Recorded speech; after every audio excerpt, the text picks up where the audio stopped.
whoever is new here, I am Dale, and I'm joined here with my co-host George, Yep. and Yeah. we are playing live. Like that's what we're known as. We playing live, and the reason why we chose playing live is because we don't want to be part of the system or anything like that. Like we just want to live like our own lives. We don't want to live the life of like the 9 to 5s. Like if you look at George and hand, like George, you can share your story over here. Um, how old were you? I think you were like 16 when you went down to Cape Town and you were doing like some course or Yeah, I was something. doing a sports volunteering course with the local children at one of the schools in the townships. Yeah. And like how long did you do that for? I was there for like a month in Cape Town. I can't really remember the name off the top of my head. But it was basically 2 weeks working with the children in school. Yeah. And then the other 2 weeks was sports and interacting with the kids in the townships that don't go to the school. So yeah. Like, I know that here in Johannesburg and all of that, the kids love playing soccer and all that. Like, were you playing soccer with them, or were you playing more rugby with them? Because I know rugby is your sport. No, yeah. So obviously South Africa, their main sport is rugby. But in the townships, I found like most of the kids enjoyed soccer and they didn't even know how to play rugby. So Oh yeah, I tried to encourage them to play rugby. I tried to teach them how to throw a rugby ball, but they weren't interested in it. They were more interested in kicking a football or getting a tennis ball and throwing it up or throwing it at someone. So, but you know how it is with those kids. oh It's yeah. pretty hard to keep their attention on something. So, Yeah, the kids, man. Like you can give them like exactly, anything, man. and they'll get distracted by like another thing. Like it is what it is. But I speaking about like the soccer, like have you been like seeing what's been happening okay in the UK where with the Euros and all that because you live there. So like, can you give me Yeah. some insight on like what's really happening? Because like I don't really I know. so with the Euros, obviously the finals was Italy and England, Yeah, and it came down to a draw, and it was a then penalty it came down shootout. to penalties. Yeah, Yeah, penalties. And there's one player called Marcus Rashford, yeah, and he missed the kick, completely hit the post. Hit the post or completely missed it. yeah. And the fans, or supposed fans, uh, after the game, were vandalizing his posters with racial Oh, names, nah. um, and yeah, just doing really like really crappy stuff to it. So the Jeez. people that saw this and they found that it was wrong, they Yeah, covered it up with hearts and like I think loving comments. motivational comments, loving comments and all that. So it was pretty good to see that. But during the 2020 Euro final, in Wembley, Yeah, the London was like a war zone, man. It was crazy. Like the street was havoc. There was litter everywhere. They were destroying everything. The fans were jeez. just going crazy. But Like football's not. I didn't really watch the Euros. If I'm yeah, honest with you, I only watched the finals. But yeah, because football is not my sport. yeah. Yeah, Rugby's your I sport, enjoyed but the finals. like you said, like when you're down doing your course, you were doing what do you call it, rugby work with the kids. Um, but Yeah, yeah. um, like I heard or heard, I read that like some people got stabbed up Like I think a girl passed away or something. Yeah. So apparently, I saw this on one of my friend's stories. Yeah. I don't know if she knew her or what. But during that evening, she got one of the supporters or what, I don't know, fans. And she actually ended up dying there. And I think she was only 19, which was pretty sad. Yeah. So, but it just comes to show that sports brings the best out of people, but it also can bring the worst out of people. And it shouldn't be like that, because sports brings happiness and people together, and you can enjoy something together, and it shouldn't bring, no matter what the outcome is at the outcome is at the end of the day, it's a sport, and it's set to be appreciated of. It's always down to like the best team that wins, like if you think about it. Exactly. Yeah, and not only that, it's a game where, especially football, you never know what the outcome's going to be, because it depends on what the players are feeling like that day, the weather, the atmosphere. It comes down to a lot of things. So for people to stab someone or to vandalize something just after a loss, I know it's a big loss, but the players have so much pressure on them in general. Exactly. I mean, there's millions of people watching them, and when it comes to one penalty kick with millions of eyes on you, you got that pressure like pounding you, man. So it was kind of sad to see how these people like what they were doing and behaving, how they were acting out. Yeah.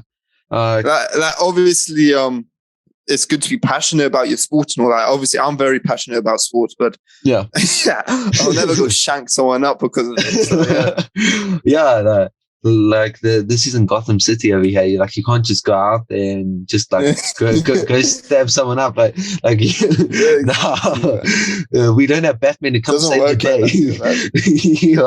Exactly, man. Yeah, it's like when you guys were having that, like a few days later, like I'm pretty sure like most of the viewers I have like heard, but we've been having like these massive riots here in South Africa.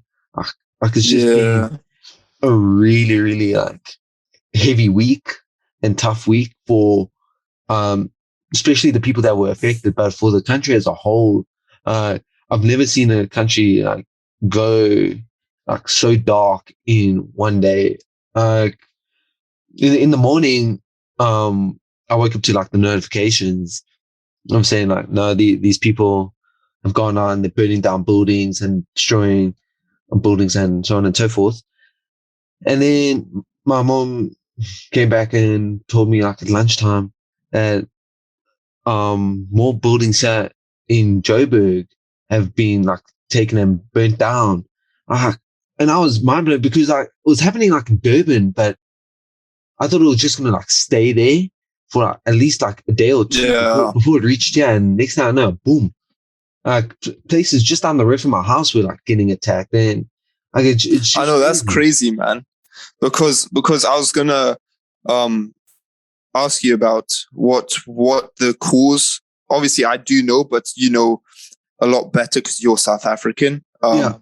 Why are these people rioting, and why are they so angry? Well, the main reason why people are going up, but I personally speaking, I think it's an scapegoat.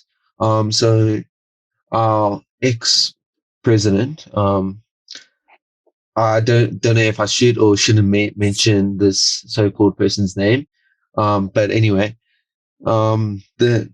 this guy got arrested, and his arrest was delayed by I think like a few weeks or maybe a couple of months. Like I don't know, because I wasn't here last year in SA, so I didn't really know. I was down there by you guys, but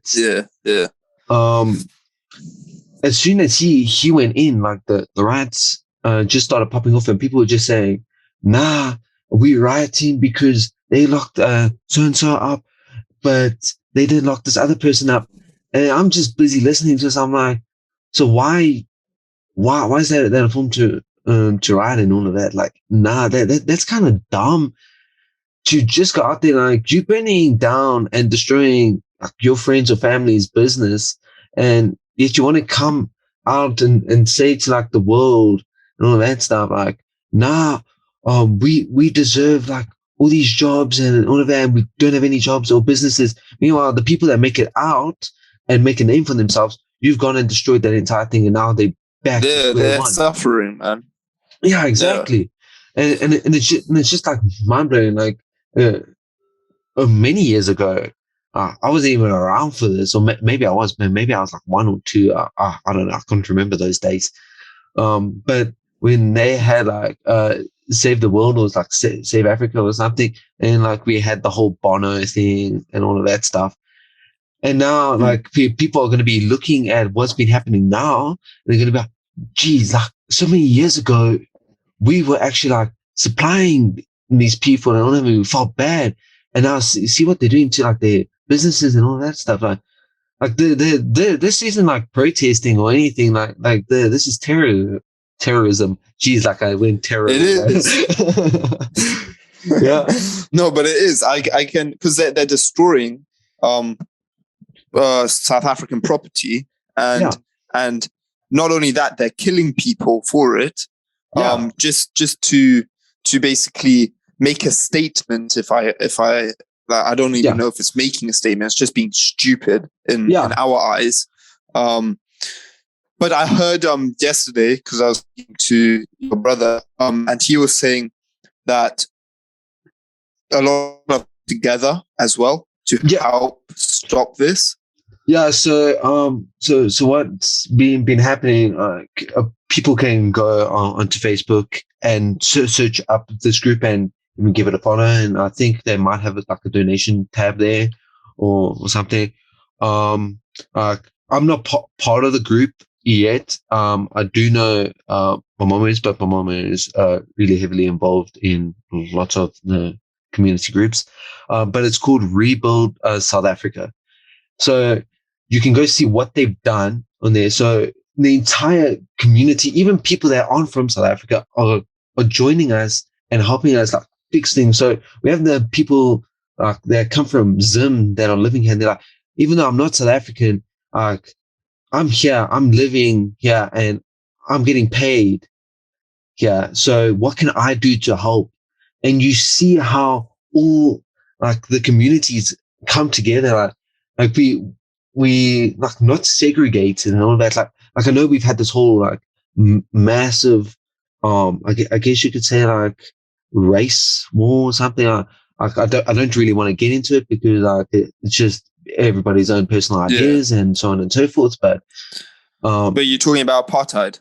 No, I'm talking about the whole George Floyd thing that's like also recently.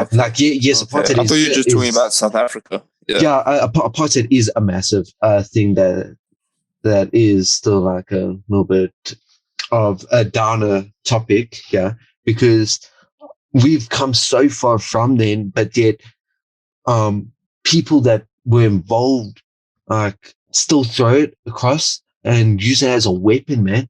I don't understand that. Like I'm not pointing fingers at any races or anything like that, because it comes down to everyone at the end of the day that is doing it.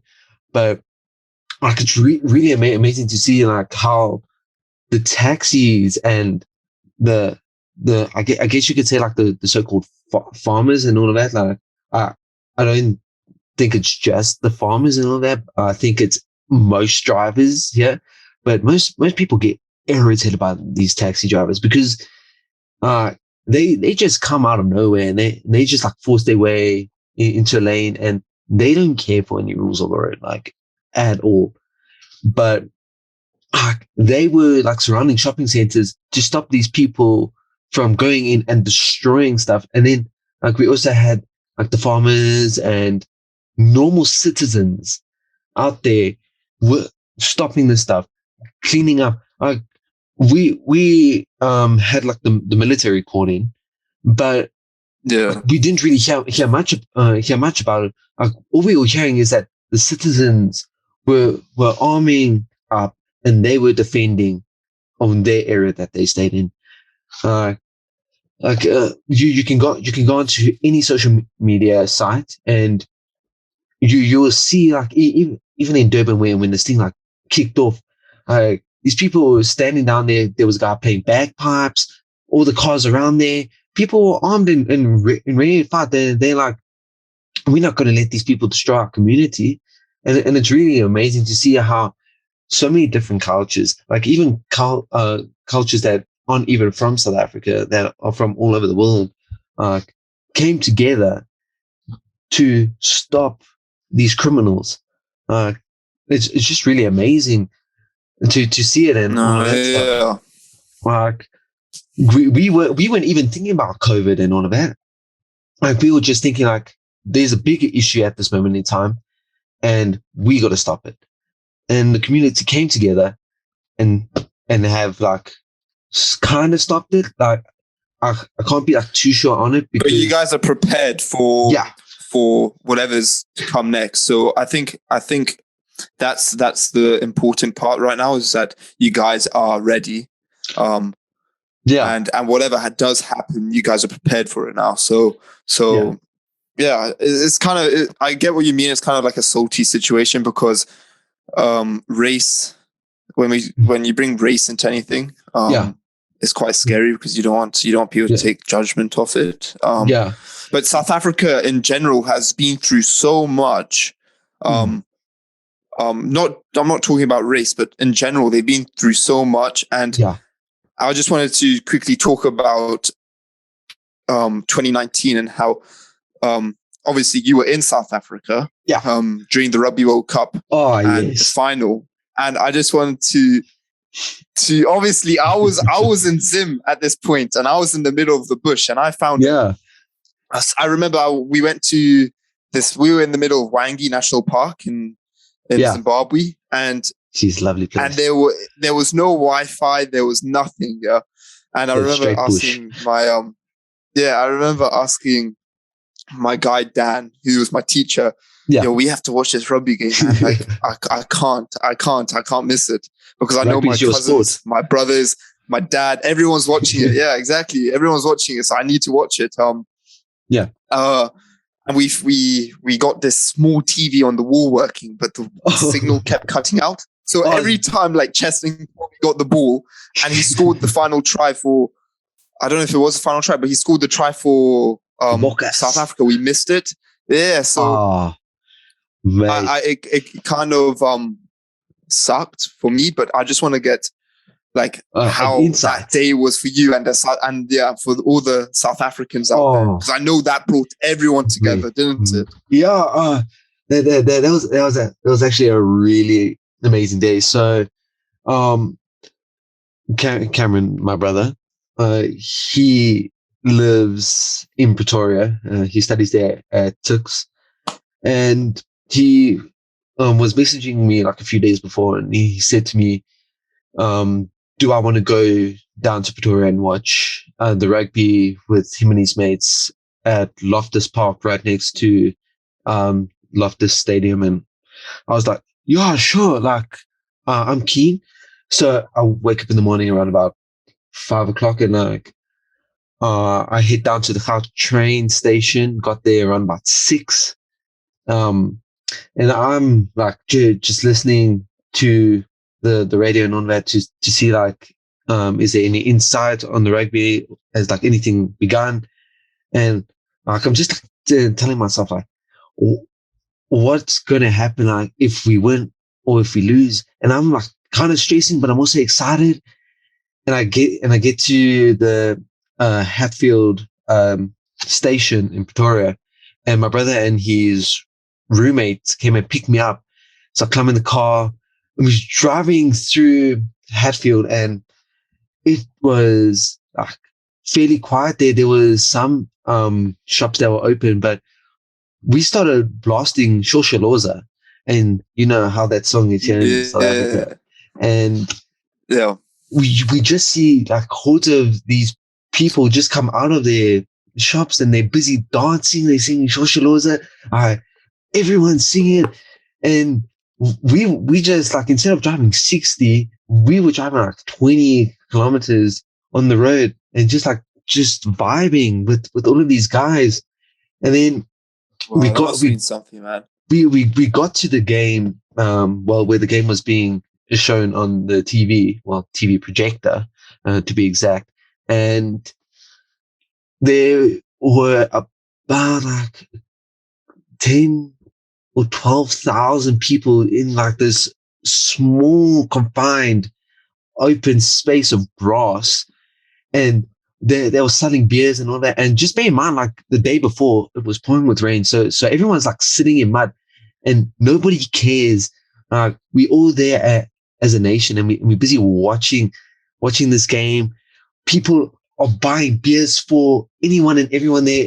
If you were 18, or like, we know, like, we have the people that drink underage and all that, but it didn't really matter that day. If you saw a person without a beer in their hand, like, you were getting them a beer and giving them a beer, because we were a nation together and we were supporting our Bokkers. And when we won, I've never seen a whole group of people celebrate as much as we did on that day. People were constantly hooting. People were running across the road celebrating. Like, it wasn't even a fact of like, no, we're going to see people in hospital because of all the accidents. Like, nah, wasn't that. We were just like, imagine hospitals, they're just going to be clogged up with people either from alcohol poisoning or people just running in there celebrating. Yeah. Like, it's not the Yeah. accidents, because everyone came together. Like, my brother stayed about like 15 minutes away from where we were watching the game. And in order for us to get back, we had to walk back. So the walk was, of course, going to take like double the time because it's 15-minute drive there. And we took about like an hour to an hour and a half, if I'm not mistaken. Maybe it felt longer because of the heat and like of the celebration, but like the roads were just blocked with people. People were just stopping their cars, coming out, dancing, just running. People coming out of the cars, running into like the middle of the road, stopping a car and coming into that person's car, opening up the door, pulling a person out, and just dancing with that person. Like, it was mad. It was absolutely crazy. Like, I honestly like wish that everybody in the world could have been there to witness it. It was such an amazing The atmosphere event. must have been amazing, man. It must have been so, like, for everyone just to come together, no matter what, and to watch their country bring back that trophy, that World Cup trophy for the third time. Yeah. So it was amazing. and that's what I was saying. Sports just brings people together. Brings countries, nations, people together.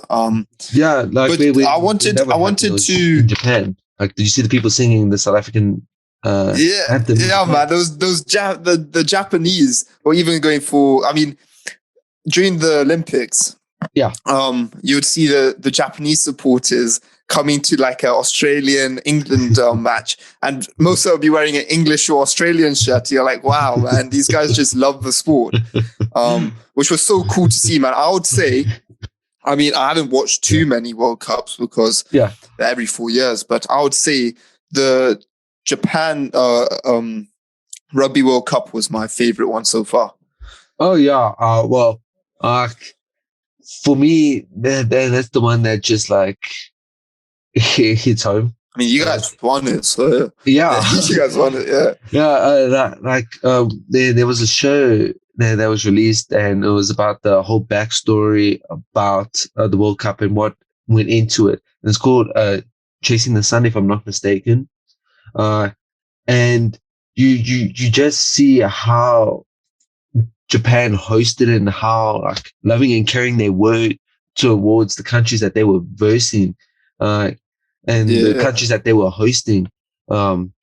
They were giving them like so many amazing things. I can't pinpoint them off the top of my head because I don't want to give our listeners the wrong information. But All I can say is that they were given a 6-star treatment.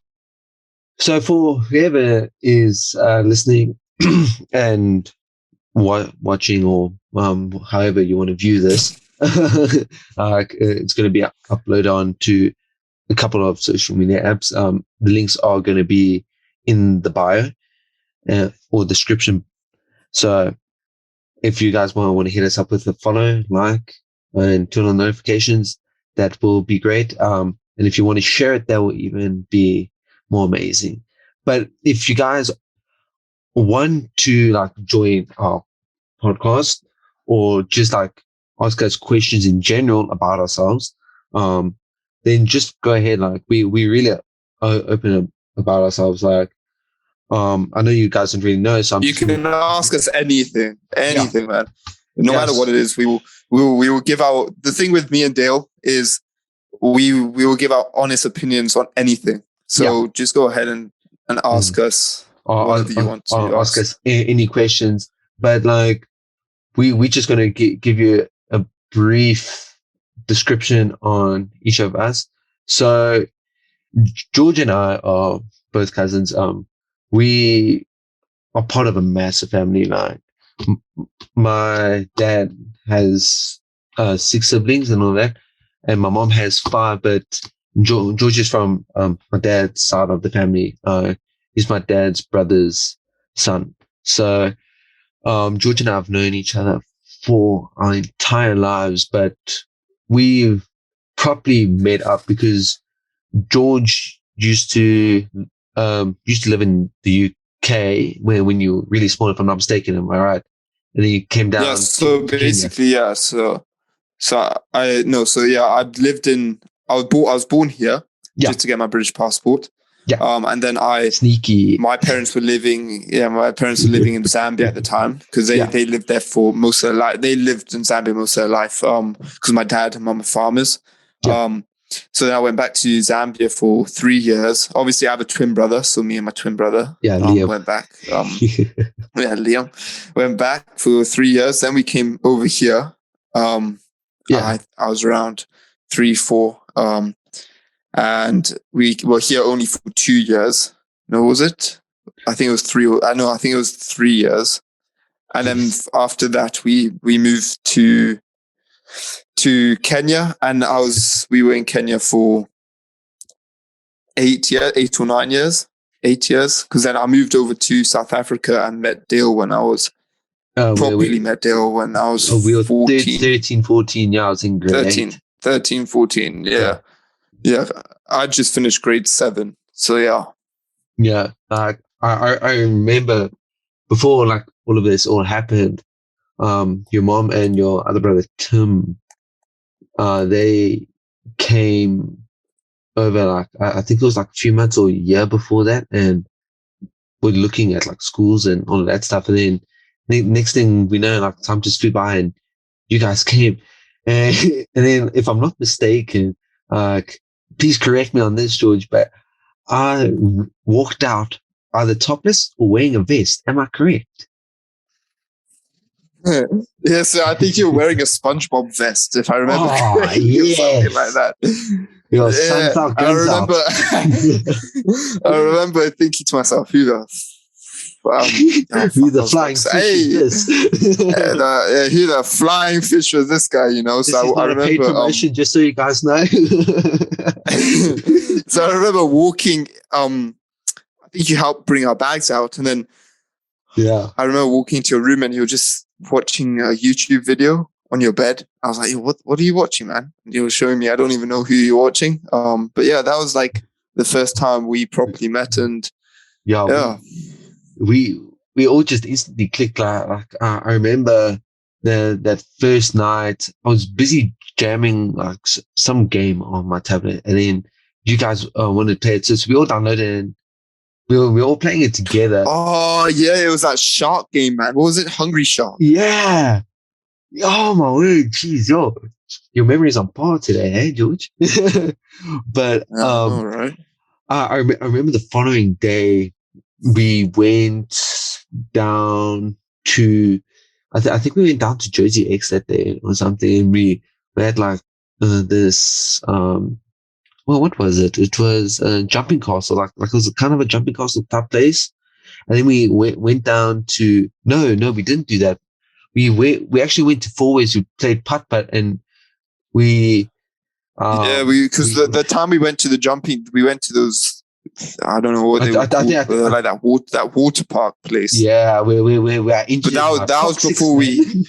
Yeah, but that was when we were leaving SA. Yeah. Man. Oh yeah. So we went to Four Ways because we played putt putt because we took the balls. We unlocked the little ball casing, whatever holding machine. Like I don't even know what it's called. And we took that, and then we went down to Monty for dinner, and you and I we were just like throwing it around because I don't know, we were kids, man. We were throwing it around, causing a nuisance, and next thing we know, the ball bounced and smashed the glass, and you didn't see Georgia ever again. I remember. I didn't know that you weren't meant to run in the supermarkets or shopping malls in SA because the security guards get really pissed off. So I remember I was running to get because you were telling me I have to get a PS3 game. Yes, I was running down to the little store. Yeah, and the security guard comes and he like grabs my arm and he yanks me out. He's like, "What are you doing? You can't be you can't be running in this mall. Blah blah. All this." All the stupid stuff. So then, I remember that happening because we went to go get Tim because we needed him because he looked older and and he also knew the. Because we were going to get God of War or something, wasn't it? Yeah. You guys were going to get God of War, and the guy was like, "I'll do a parents know that you're going to get this game." We're like, "Yeah," and then next thing we got the game. But no, I ended up because Tim didn't want to come. I ended up getting Lego Lord of the Rings game.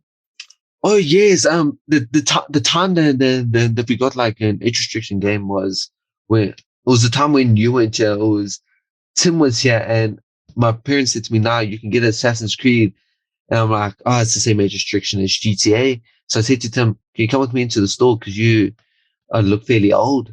And he's like, "Yeah, sure." And I said, "That's the game I want." And Tim got it for me. And next thing my parents come up to me and like, "What is this? Like, I didn't say you could get GTA and yada, yada, yada." And I'm just sitting there. I'm like, guys, you get to choose if you want to be a criminal or not.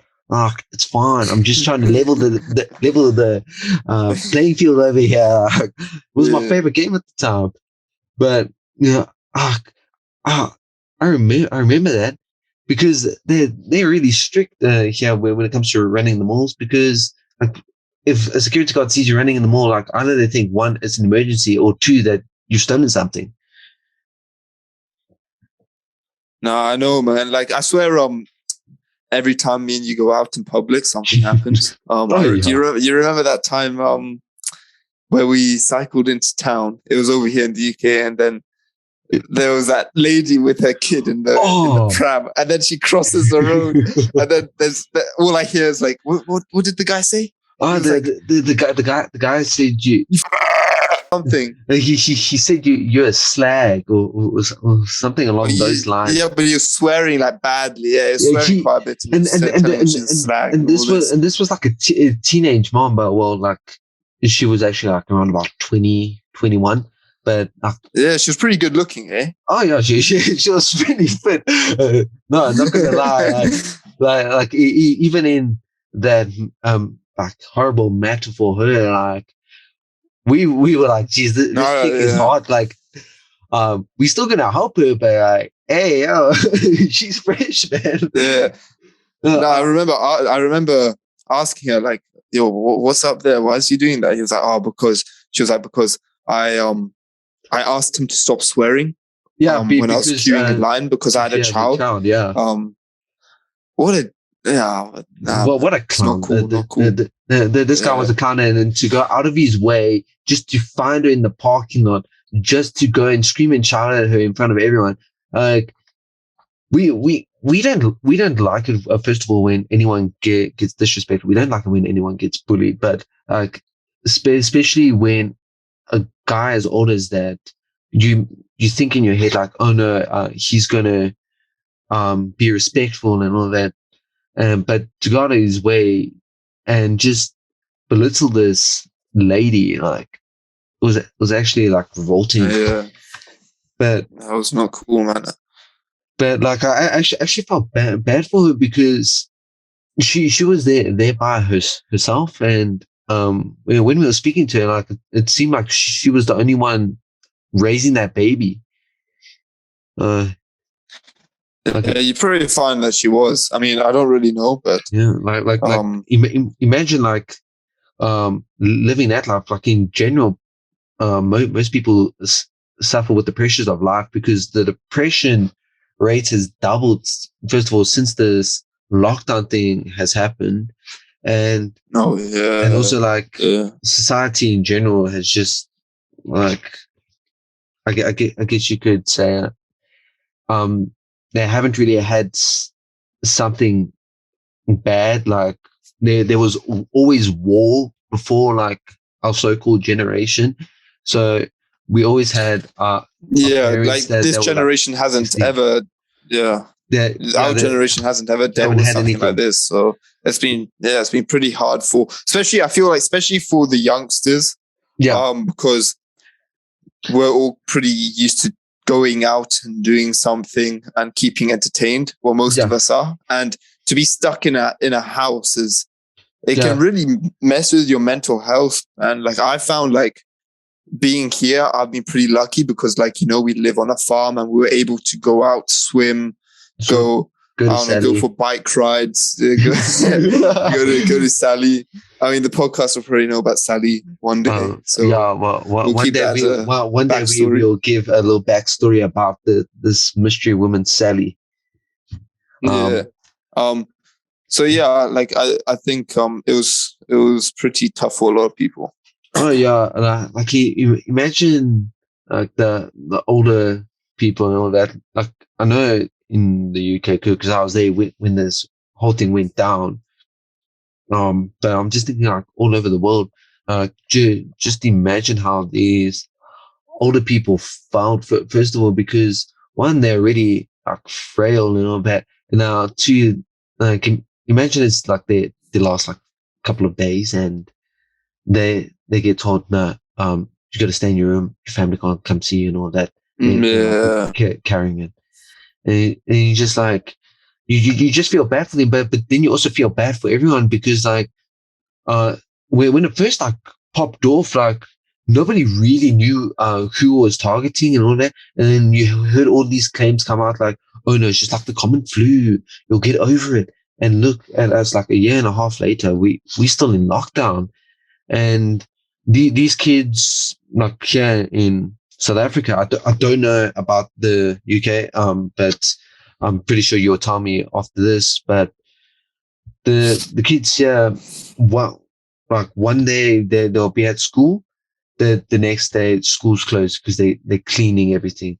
Next day school's open, and it'll be like that cycle. So like you'll have the grade ones to I think grade 5 at school on a Monday, and then on the Tuesday will be the 6 and 7s, and like for high school, I think it was like up until the grade 10s, and then the 11s and 12s will have their own day and all of that. But it's just like man, and like our holidays, yeah, also got spread like out so much because of this whole pandemic, and we all thought that it was calming down. The next thing, like we know, we in level 4. So, how's it been happening there with you, George? Right now it's pretty laxed, man. It's Oh, lucky. Boris Johnson has opened up quite a bit. Main man. Not opened up, but like he's opened up everything again, and Yeah. you're able to. It's gone back to normal life. I feel back here in the UK. Oh, you're really lucky, eh? Yeah. But obviously we did have all those lockdowns and I don't know. We were No, stuck in our house for quite a while, especially last summer was killer, man. yeah, I remember coming down to your guys' because I came down quite often, like every second or third week. I'll be at your guys' place, and um, Yeah. uh, but in the time that I was working, the the the conservatory was meant to be built like at the beginning when I started working, and COVID just destroyed everything, and like so many companies got liquidated because of this whole COVID thing. And I just saw how much stress it put on Carrie and Bruce, my uncle and aunt that staying with, and I just felt like bad in the sense that they've worked like really hard for this. I guess you could say forever home, and then like there's this whole thing just like comes and sweeps it up and takes most of it away. Like I'm pretty sure a lot. Well, I know for a fact a lot of people had a lot worse, but like just like seeing that firsthand, it was just like wow, okay, jeez, like it's the this isn't a joke. This is just No, straight yeah. up. Uh, but but It was bad. It was not nice, but I feel like we like Bear Grylls, we adapting and overcoming the situation. we're slowly getting over it now. And I mean, it's a virus, so it'll never leave. And I just got my vaccine, my first vaccine the other day. Yeah, how was it? It made me feel really like Groggy, weak and sleepy, and yeah, I didn't really feel good the past like 3 days afterwards. Yeah. Nah. But you're really lucky that that you've had it. Because I know. See, that's the thing. It. And you're not gonna have it for the next 7 years. Yeah, at this rate. Yeah. So it's not the vaccine, man. We got to rebuild SA, man. But, exactly, man. You got other things to worry about, right? Oh now, yeah. We have everything to worry about underneath the sun. It's like you got zoo animals. Oh, roaming free in Johannesburg. Yeah, they ripped open up the game fences and all of that to let out all these wild animals. Like we had lions, hyenas, hippos, all wandering the roads. It's like it was Jumanji, man. I'm over there. I'm at the top of the copy over here, and I'm busy screaming out Jumanji. And then you get all the guy coming out the house like, "What are you doing? Shut up! Go back home. Nobody wants you." Nah, but that's actually crazy, man. It's crazy how they did that. I mean, I don't really see the point in it, but yeah, I didn't see the point in it. Like, and there was. I mean, saying that, I don't see the point in anything they've done. So yeah, I don't really see like what it was meant to achieve. Because like them doing this, it's either one going to chase people away, like people who want to support this country, and it's just going to like chase them away and discourage them, or two, it's just going to make our country a lot stronger. And right now, our country is becoming a lot stronger. But what I was going to say, it's mad how, like on the one scale, we have this whole COVID thing here, and then the whole world has it. And then on the other scale, we have our riots. And then the UK, not in the UK, but I know in Paris and in Greece, they've also been having their own riots, but not because of anyone's arrest, but because of COVID, because of the COVID vaccine, because they're not being allowed into clubs, restaurants, bars, like any sort of entertainment area. If you haven't had your vaccine, they're barring you until you have your vaccine. And people are rioting, man. And people are rioting because they're like, what happens if we don't want to self-isolate and all of that? Like people don't want to do that, so we just want to go out to the bars and all that stuff. And I'm just thinking to myself, like the whole world's suffering. but They are. Everyone's suffering, man. And yeah, and but like they're not willing to give up when 21 days. They're not willing to give up 21 days. Well, it's actually shorter than that. It's 14 days, but I'm saying 21 days for the vaccine because like, hey, everybody has a different type of immune system and reacts differently, but they are willing to give up that for, I guess you could say, a couple of years of relaxation and not having to really stress that much about getting the virus. Nah, yeah. I mean, when I was because Kenya had done curfew, but they've closed all their restaurants and bars. But right now, I think they've opened it up to around 9 p.m. So the restaurants, bars only open to 9 p.m. Yeah, and then you have to be in by 11 or 10. Well, when I was there, because I was there, you know this, Dale. I was there. You were like there for 6 or 7 months. A few months ago. Yeah. Oh, yeah. I was there for quite a long time, but I was there for like a few months ago. And so there was a curfew. When I was there was a curfew at 10 p.m. We all had to be back at the house. Yeah, on the property. And the coppers were around in their cars, you know, checking. Okay. So there was one evening where me and my friend decided, okay, we're going to go to our friend's house. Yeah. And have a good time. And we said, okay, so it was basically like a party. Yeah. And we said, okay, we have to be out of here by 11 because I think they give you like an hour. So from 10 to 11, if you're still not in by 11, they will give you like a pass. But you know, it's Africa. You don't really rely on that. So you really want to be back by 10. Yeah. Because so you can be, it's like the police here in Africa, it's like a mother. They tune you like bedtime, or like you must be home at 11 or 12, and you rock up at 1 minute past 12. You get the blitzing of a lifetime, man. And man. And then that's how they are. So yeah, like time goes by. I say to my friend, I'm like, yo, we gotta go, man. Like your mom's gonna be hella pissed as well because we're staying at his place. And she told us that we had to be back, and we took her vehicle. So it's time goes by, and it's 1:30, nearly 2 in the morning. Jeez, man. It's like it was an estate. So we come out this barrier where this guard lifts up, and we come around this corner, and we turn off the headlights because we don't know what's around the corner. So we just make sure like it's dark. So you're creeping, man. You're the creepsters of the night.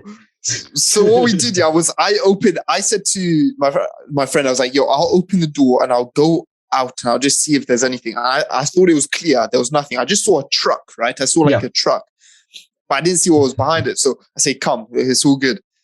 Bro, we turned the headlights come on. Yeah. And we're going around this corner.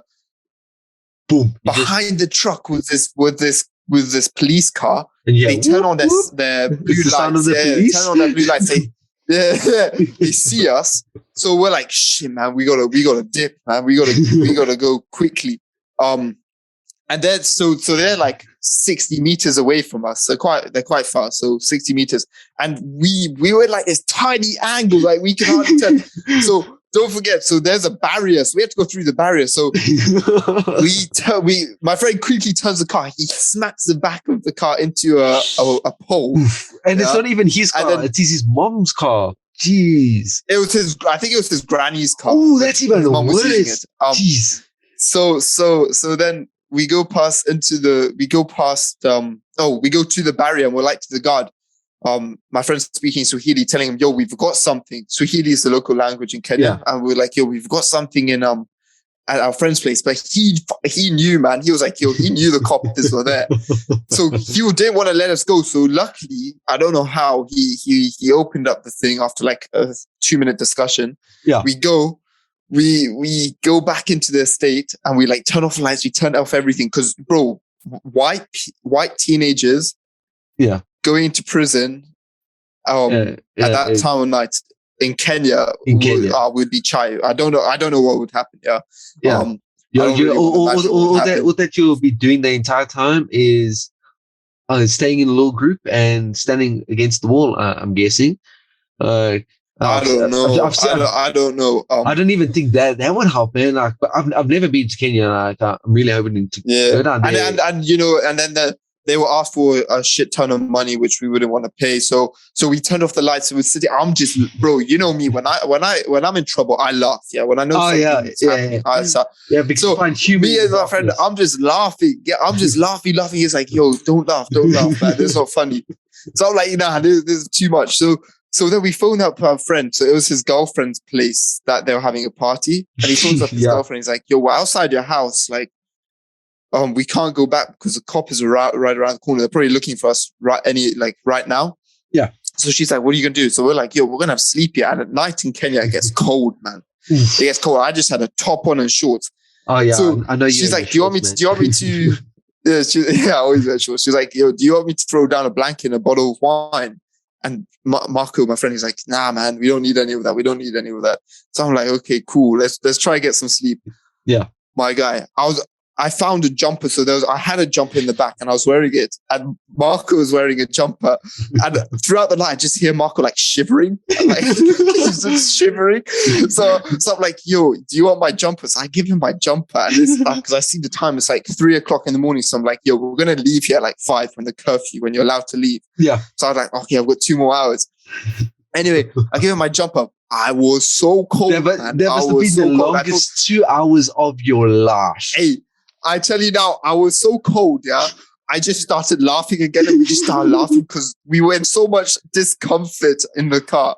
Yeah, long story short, you also have the boot that smashed in. Like, I don't know how smashed it was, but like it wasn't that badly smashed in. Like the glass hadn't broken anything, but it was just like a little dent. So was it pushing into the back seat or anything? No.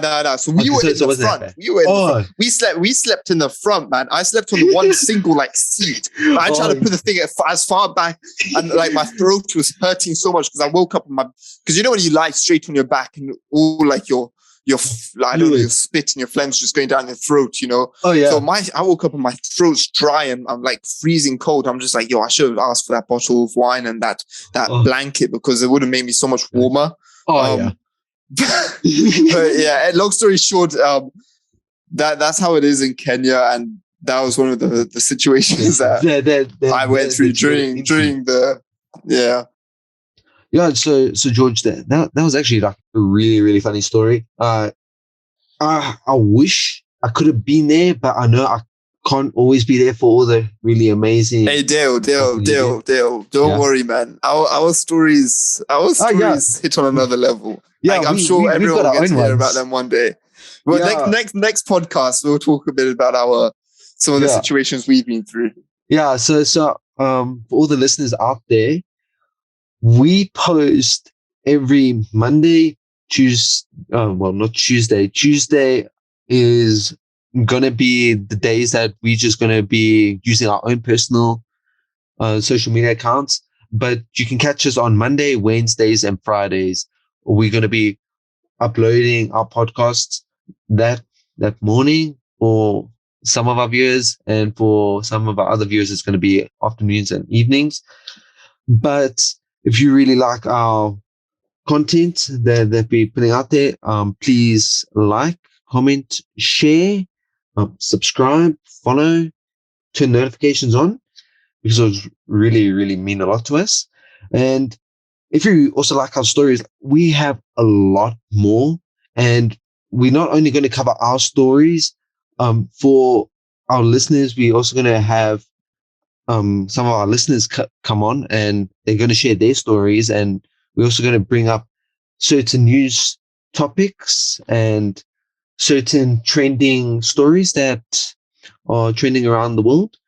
But on that note, I'm going to say cheerio, and George is going to end off with a motivational quote, if I'm not mistaken. So George, the floor is yours. Oh yeah, so yeah, our motto, it goes back quite a long way for me and Dale. We use enjoy the journey. for everything. So our motto for this podcast is enjoy the journey. So I hope everyone out there enjoys the journey that they're on, no matter what it is. So yeah, thank you guys for listening, and I'm sure we will keep you guys entertained again.